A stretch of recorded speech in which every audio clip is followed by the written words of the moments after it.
The courtroom froze the moment the lawyer stood up, closed his briefcase, and said the words no one expected. "I withdraw from this case, Your Honor." Gasps rippled through the room. Reporters jolted upright. Even the judge's gavel hung mid-air. At the defense table, the Mafia boss, Adrian Moretti, didn't move. For the first time in his life, the man feared by half the city looked alone. His enemies smiled. This was exactly what they wanted. Adrian cornered, defenseless, moments away from being crushed. The judge turned. "Mr. Moretti, you now have no legal representation. Do you have anyone prepared to defend you?" Silence. Then the courtroom doors burst open. A woman sprinted down the aisle, breathless, still wearing her faded Maid uniform, hands shaking but eyes burning with something fierce. "Wait!" she cried. "Please, don't continue!" Everyone stared. It was the boss's maid. The woman who cleaned his floors, carried his laundry, and lived in total silence at the edges of his world. The judge frowned. "And who are you?" She swallowed hard, then stepped beside Adrian like she had been standing there all her life. "My name is Elena, and I will defend him." Laughter erupted. Some mocked. Some whispered she had lost her mind. Even Adrian looked at her in shock. But Elena didn't flinch. "I know the truth," she said quietly. "I saw what everyone else missed. And if you give me 5 minutes, I can prove he's innocent." Suddenly, the room wasn't laughing anymore, because tucked inside her trembling hands was a piece of evidence that would shatter the entire case, something the lawyer never bothered to look for. And by the time she placed it on the judge's bench, everyone realized the one person the Mafia boss underestimated was the only one willing to fight for him. Stay with me until the end, because what Elena reveals next in that courtroom will turn the entire trial upside down and expose the betrayal that nearly destroyed the Mafia boss. Before we begin, don't forget to like this video, hit subscribe, and comment where you're watching from. Now let's get started. 2 hours earlier, Elena Rodriguez had been scrubbing bloodstains from marble floors in the Moretti mansion. The same floors she'd cleaned every morning for 3 years. The same mansion where she'd learned to move like a ghost, invisible to everyone except the man who paid her wages. She never spoke unless spoken to, never asked questions, never looked too closely at the men in expensive suits who visited late at night. That was the deal when she took this job. Silence in exchange for enough money to send home to her sick mother in Guatemala. But this morning was different. This morning, Elena had overheard something that made her blood run cold. She was dusting the bookshelves in Adrian's study when his phone rang. The conversation was brief, harsh, and filled with words that didn't make sense until she pieced them together later. "The job is done," a voice said through the speaker. "Morrison took the money. He'll withdraw right before the trial starts." Elena's hand froze on the leather-bound book she was holding. Morrison, that was Adrian's lawyer, the same lawyer who'd been preparing his defense for months. And the evidence? Adrian's voice was low, dangerous, buried. "The prosecutor will never find it. Your boss will go down for murder, and we'll finally have what we want." Elena's heart hammered against her ribs. She shouldn't be hearing this. She should leave, pretend she never heard anything, go back to her small room and mind her own business. But something in Adrian's voice stopped her. It wasn't the voice of a guilty man. It was the voice of someone who knew he was being hunted by wolves. "How much did they pay Morrison?" Adrian asked. $2 million. More than enough to disappear after he ruins your case." The line went dead. Elena stood there, dust cloth trembling in her hands, as the pieces fell into place. Adrian wasn't just facing a murder charge. He was being framed. His own lawyer had been bought. The evidence that could save him had been hidden. And in 6 hours, he would walk into that courtroom completely defenseless.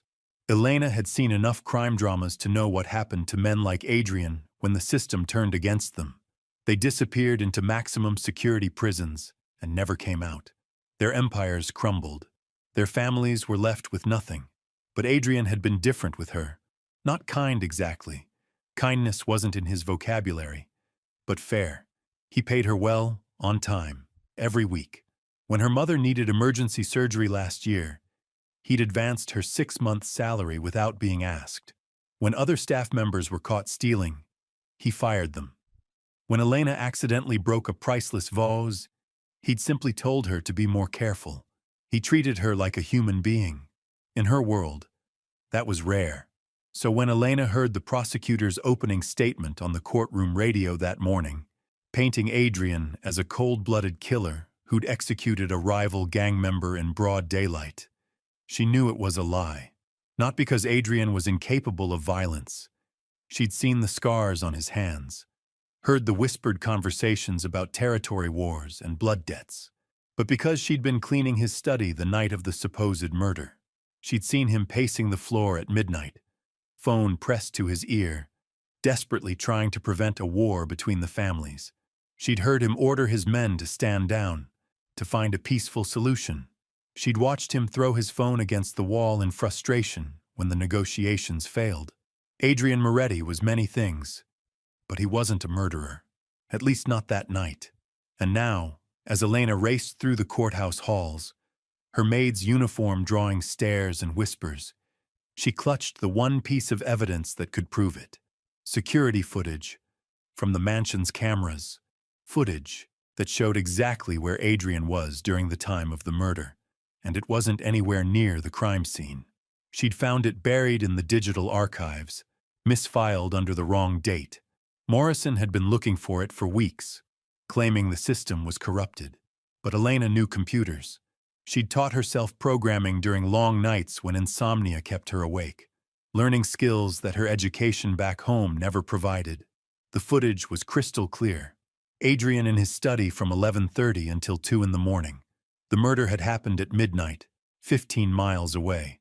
But when she'd tried to show Morrison earlier that morning, she'd been turned away. "The lawyer is unavailable," his secretary had said coldly. "He's preparing for court." Elena had waited outside his office for hours, growing more desperate as the clock ticked toward the trial. When Morrison finally emerged, she'd approached him with the evidence, explaining what she'd found. His reaction had been immediate and terrifying. He'd grabbed her arm, pulled her into an empty hallway, and spoken in a voice that made her skin crawl. "Listen carefully," he'd whispered. "You never found that footage. You never saw anything. If you breathe a word of this to anyone, you'll disappear just like the others who got too curious about Mr. Moretti's business." Then he'd deleted the file from her flash drive and walked away, leaving Elena shaking in the corridor. But Morrison had made one mistake. Elena had made copies, multiple copies, hidden in places he'd never think to look. Now, as the courtroom doors slammed behind her, and every eye in the room fixed on her trembling form, Elena realized she was about to gamble everything on a man who barely knew her name. Adrian stared at her like she'd lost her mind. The judge looked irritated. The prosecutor smirked, clearly viewing this as a desperate publicity stunt. But Elena had spent 3 years watching powerful men destroy each other with lies and manipulation. She'd seen how the system worked when money and influence corrupted everything it touched. Today, for the first time in her life, she was going to fight back. The first time in her life, she was going to fight back. The judge's gavel cracked against the bench like a gunshot. "Order! Order in this courtroom!" But the chaos only grew louder. Reporters shouted questions. Spectators craned their necks to get a better look at the maid who'd just claimed she could save the most dangerous man in the city. District Attorney Catherine Wells stood up, her perfectly pressed suit and calculated smile radiating confidence. "Your Honor, this is clearly a desperate publicity stunt." "Ms." She paused, looking Elena up and down with barely concealed disgust. "I'm sorry. I don't even know this person's name." "Rodriguez," Elena said firmly, her voice cutting through the noise. "Elena Rodriguez." Wells laughed, a sharp sound that echoed off the marble walls. "Ms. Rodriguez has no legal training, no understanding of courtroom procedure, and frankly, no business being here. I move to have her removed immediately." The judge, Harold Blackwood, was a man who'd seen everything in 30 years on the bench. Gang wars, corporate scandals, political corruption. Nothing surprised him anymore. But this? A maid claiming she could defend the city's most notorious crime boss? This was new. Ms. Rodriguez, Judge Blackwood said slowly, do you understand what you're asking? This is a murder trial. The defendant is facing life in prison. Are you telling this court that you, with no legal background, can mount an adequate defense? Elena's knees felt like water, but she forced herself to stand straighter. Every face in the courtroom was staring at her, some amused, some angry, some just curious to see how spectacularly she would fail. Your Honor, she began, her voice steadier than she felt. I may not have a law degree, but I have something else. I have the truth, and I have evidence that proves Mr. Moretti was nowhere near the scene when Vincent Castellano was murdered. The room erupted again. Vincent Castellano's murder had dominated headlines for months. The heir to a rival crime family, gunned down outside his restaurant in what prosecutors claimed was Adrian's attempt to start a war between the families. Judge Blackwood raised his hand for silence. Evidence? What evidence? Elena reached into the pocket of her uniform with trembling fingers and pulled out a small flash drive. Security footage from the Moretti mansion. Footage that shows exactly where Mr. Moretti was on the night of March 15th, between 11 p.m. and 2 a.m. District Attorney Wells shot to her feet. Objection! This alleged evidence hasn't been authenticated, hasn't gone through proper discovery procedures, because it was deliberately hidden, Elena interrupted, her voice growing stronger. Hidden by people who wanted to make sure Mr. Moretti never had a chance to defend himself. The courtroom fell silent. Even the reporters stopped typing. Adrian finally spoke, his voice low and dangerous. Elena, what are you doing? You don't understand what you're getting yourself into. She turned to look at him, really look at him, for the first time since she'd burst through those doors. The man who commanded respect through fear, who could end lives with a phone call, who had built an empire on the streets of the city. Right now, he looked like what he was, a man facing the destruction of everything he'd built. I understand perfectly, Mr. Moretti, she said quietly. I understand that innocent people go to prison when the system is corrupted by money and lies. I understand that sometimes the only person willing to fight for the truth is someone who has nothing left to lose. Judge Blackwood studied Elena for a long moment. In all his years on the bench, he'd learned to read people. Lawyers lied professionally. Witnesses lied to save themselves. But this woman, standing there in her faded uniform, clutching evidence that could change everything, she was telling the truth. Ms. Rodriguez, he said finally, the court appreciates your dedication, but representing a defendant in a murder trial requires specific qualifications that you simply don't possess. Elena's heart sank. She'd come this far, risked everything, only to be turned away by bureaucracy. But then Adrian stood up. Your Honor, he said, his voice carrying the authority that had commanded loyalty and fear for decades. I waive my right to qualified counsel. I choose to represent myself, with Ms. Rodriguez as my consultant. The judge's eyebrows shot up. Mr. Moretti, that is extremely inadvisable. You're facing life in prison. The prosecution has a strong case. The prosecution has a bought case. Adrian said flatly. My lawyer was paid $2 million to throw this trial. If I'm going down, I'd rather go down fighting alongside someone I trust than be betrayed by someone I'm paying. The words hit the courtroom like a bomb. Wells turned pale. The defense table, where Morrison had been sitting just an hour earlier, suddenly looked very empty and very suspicious. Judge Blackwood leaned back in his chair. This was unprecedented, highly irregular. Probably a disaster waiting to happen. But technically, legally, a defendant had the right to represent himself, and if he wanted to bring an untrained consultant along for the ride. Very well, he said finally. Mr. Moretti, you may represent yourself. Ms. Rodriguez may assist as a consultant, but she may not address the court directly without your permission. And I'm warning both of you, This court will not tolerate any disruptions or theatrical displays. This is still a murder trial, not a television drama. Elena felt her legs nearly give out from relief. She'd done it. Somehow, impossibly, she'd convinced the judge to let her stay. But as she took her seat at the defense table next to Adrian, the reality of what she'd just committed to hit her like a truck. She was about to help defend a man accused of murder.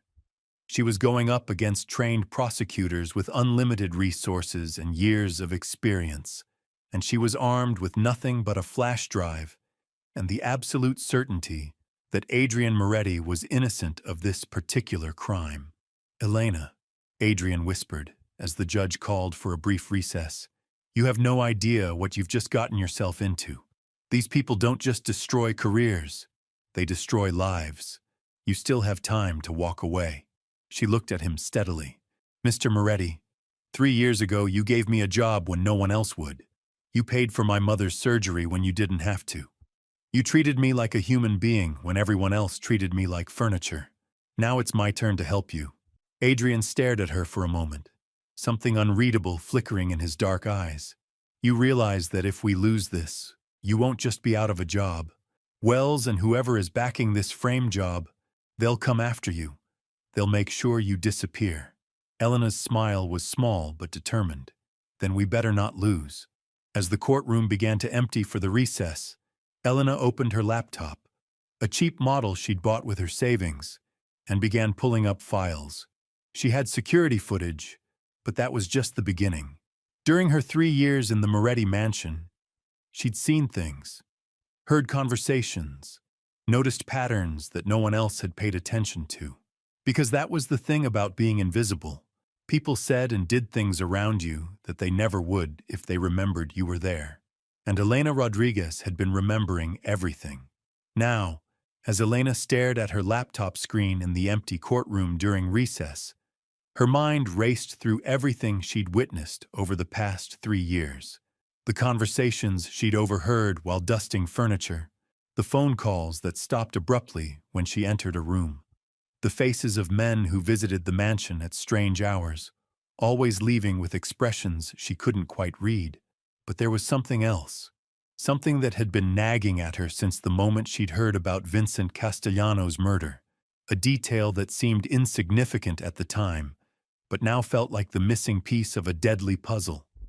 She pulled up another file on her laptop, this one containing records she'd meticulously kept over the years, not because she was spying, but because Adrian had asked her to maintain a log of all visitors to the mansion. "Security purposes," he'd said.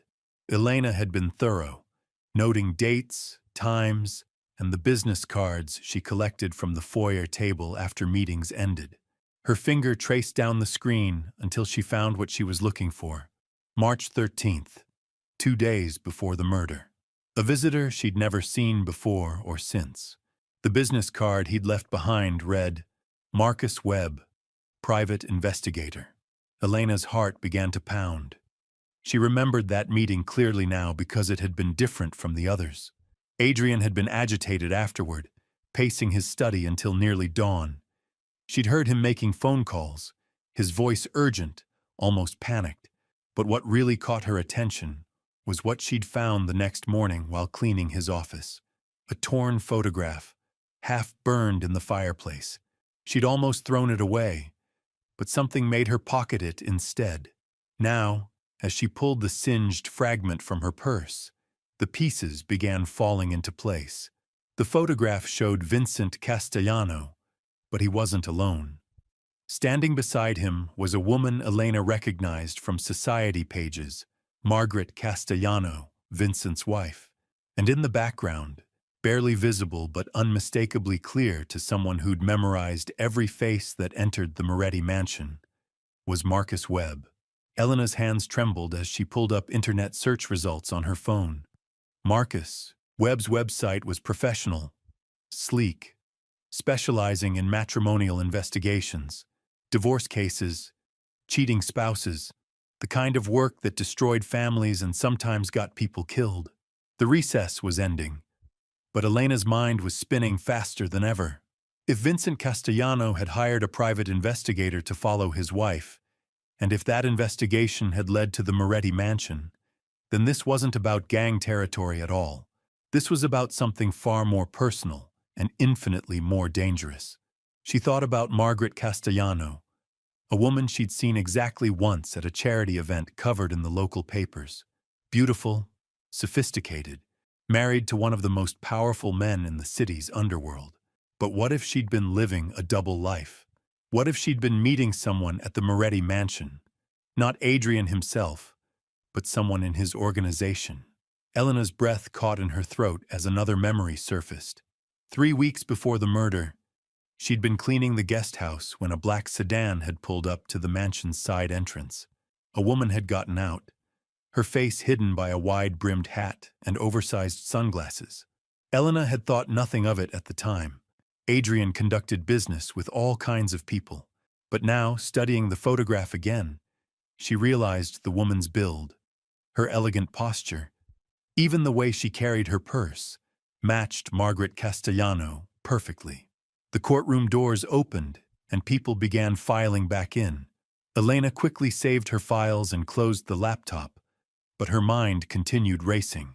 If Margaret Castellano had been having an affair with someone connected to Adrian's organization, and if her husband had discovered it through Marcus Webb's investigation, then Vincent's murder might not have been about gang warfare at all. It might have been about a husband's rage and a cover-up that went deeper than anyone imagined. Adrian returned to the defense table, his expression grim. The weight of the situation was clearly pressing down on him, but when he saw Elena's face, something shifted in his demeanor. "You found something," he said quietly, settling into his chair. "Maybe," Elena whispered back. "But it's not what anyone expects." District Attorney Wells approached the prosecution table with renewed confidence, clearly believing that the recess had given her time to prepare for whatever amateur defense Elena might attempt. She had no idea that everything she thought she knew about this case was about to crumble. Judge Blackwood returned to the bench, his robes rustling as he settled into position. "Court is now back in session. Ms. Wells, you may continue with your opening statement." Wells stood, her smile sharp as a blade. "Thank you, Your Honor.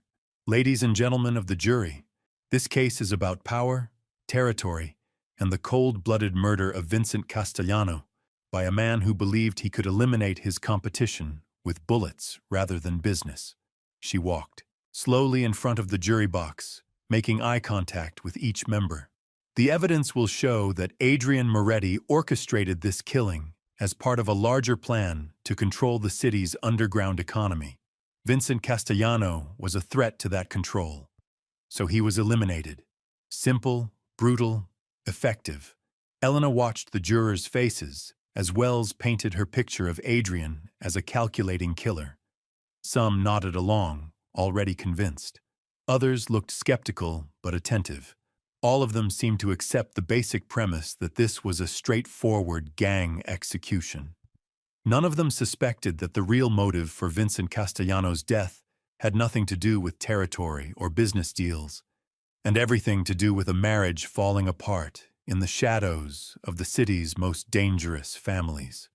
Wells continued her opening statement for another 20 minutes, methodically laying out a timeline that placed Adrian at the scene of the crime, presenting phone records that allegedly showed him coordinating with his associates, and promising witness testimony that would seal his fate.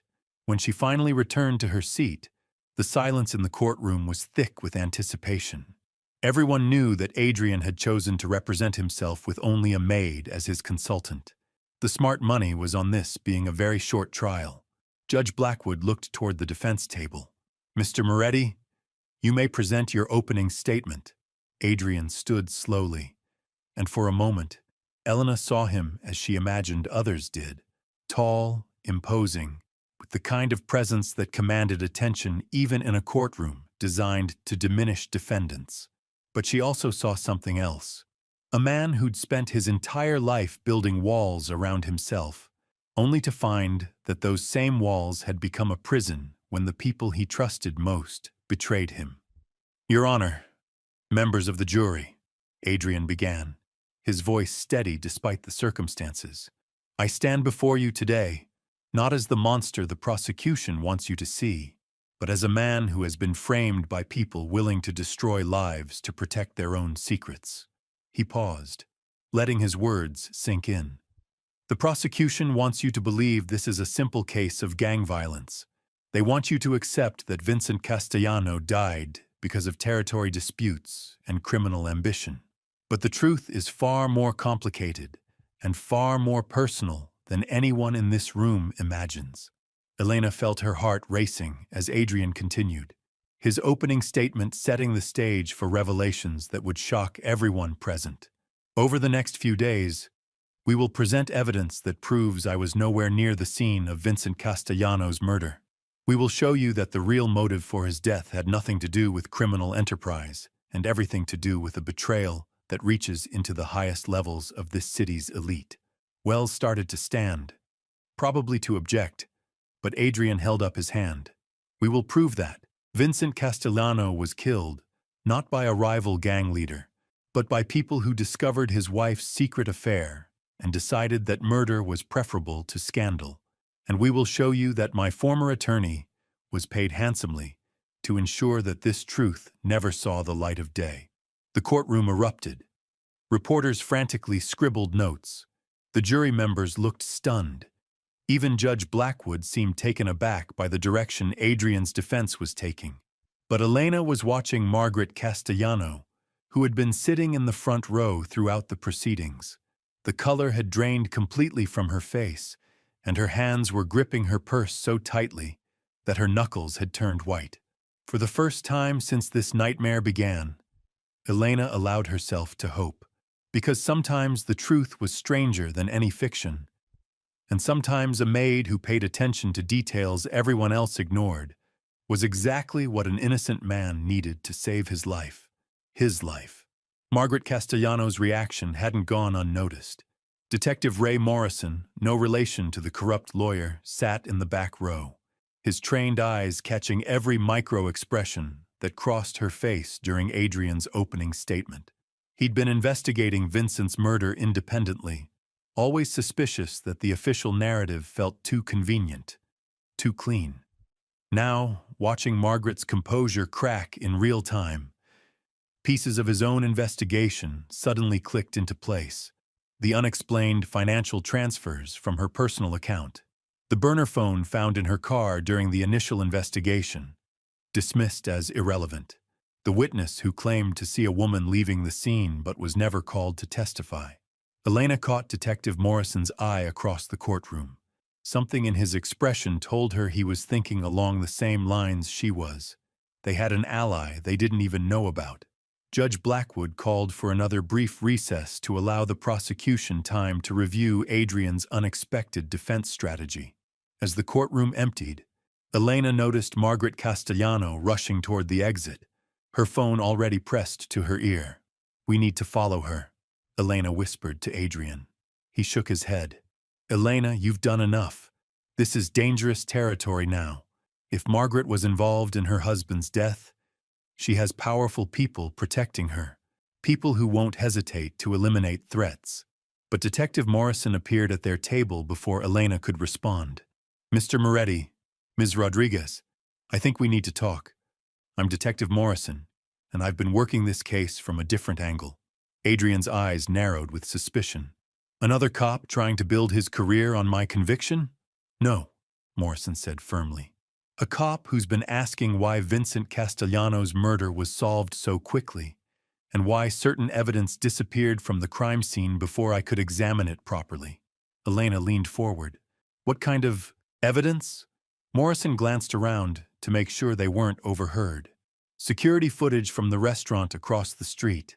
The owner told me it clearly showed the killer's face. But when I went to collect it 3 days later, the system had mysteriously malfunctioned and wiped everything." "How convenient," Adrian muttered. "That's what I thought. Then I started digging into who might have had access to that security system. Turns out, Margaret Castellano's brother owns a private security company that services half the businesses in that district." Elena felt the pieces clicking together faster now. She had the footage destroyed to protect someone. Or to protect herself, Morrison added. I've been tracking her movements the night of the murder. Her alibi has more holes than Swiss cheese, but every time I try to investigate further, I get calls from downtown telling me to focus on building the case against Mr. Moretti. The courtroom began filling again as the recess ended. Morrison handed Elena a small card. My personal number. Whatever evidence you're planning to present, make sure you have copies hidden somewhere safe. People are watching this trial very carefully. As they returned to their seats, Elena noticed that Margaret Castellano hadn't come back. Her front row seat remained conspicuously empty for the rest of the afternoon. Judge Blackwood called for the prosecution to present their first witness. Wells stood confidently, clearly believing that Adrian's opening statement was nothing more than desperate theater. The prosecution calls Detective Frank Sullivan to the stand. Sullivan was a 20-year veteran of the force, gray-haired and steady. He'd been the lead investigator on Vincent's murder case and had built what appeared to be an airtight case against Adrian. Wells walked him through the standard procedure: the crime scene, the evidence collected, the timeline that placed Adrian in the area during the murder.